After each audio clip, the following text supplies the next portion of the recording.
আসসালামু আলাইকুম। আজ তোমাদের মাঝে আরো সুন্দর একটি রেসিপি নিয়ে চলে আসলাম। বাঙালিদের প্রিয় খাবার। এটা থাকলে যেন ঘরে আর কোনো কিছু রান্নার প্রয়োজন পড়বে না। আজ আমি রান্না করব লতি। এই তো কচুর লতি এখানে আমি নিয়েছি 1/2 কেজির মতো।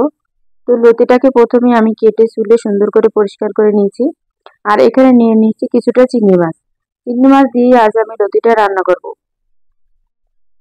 তো চলো রান্নাটা শুরু করি। প্রথমে আমি চিংড়ি মাছগুলোকে একটু হলুদ আর একটু লবণ মিশিয়ে মাখিয়ে নিব।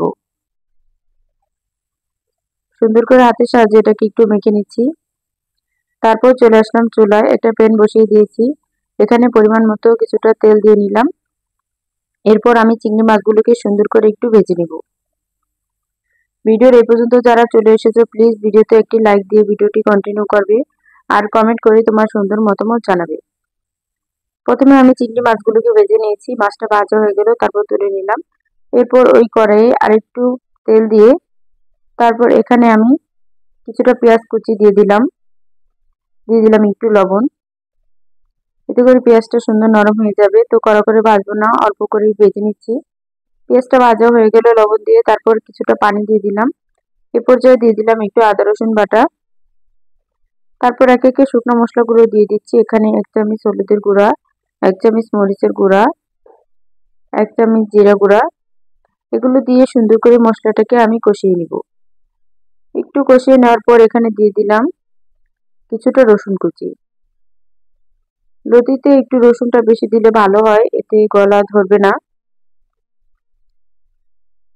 তো তারপরে ওগুলো মশলাটাকে সুন্দর করে কষিয়ে যখন উপরে তেল ভেসে উঠেছে তারপর আমি দিয়ে দিলাম ধুয়ে রাখা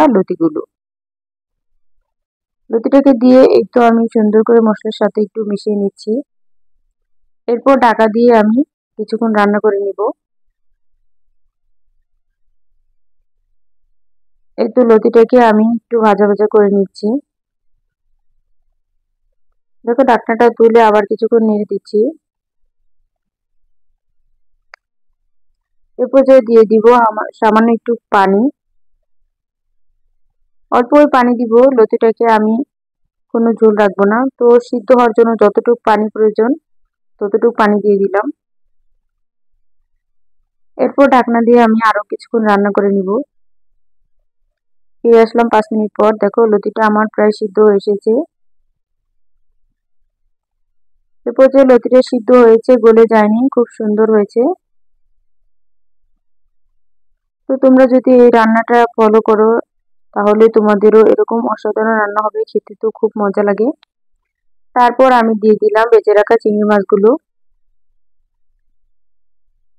মাছটাকে দিয়ে আমি আবারও সুন্দর করে একটু মিশিয়ে নিচ্ছি। এই তো লতির সাথে ভালোভাবে মাছটাকে মিশিয়ে নিলাম। তারপর ঢাকনা দিয়ে আরো কিছুক্ষণ রান্না করে নিব। এই তো আরেকটু রান্না করে নিয়ে নিলাম। তারপরে হয়ে গেল আমার কচুর দিয়ে চিংড়ি মাছ দিয়ে রান্না। আশা করি রান্নাটি তোমাদের ভালো লেগেছে। অসাধারণ স্বাদের এই রান্নাটি একবার খেয়ে দেখো, অনেক ভালো লাগে। তো আজকের ভিডিওটি এ পর্যন্তই। কেমন লাগলো অবশ্যই কমেন্টে জানাবে। সবাই ভালো থেকো, সুস্থ থেকো। আল্লাহ হাফেজ। আসসালামু আলাইকুম।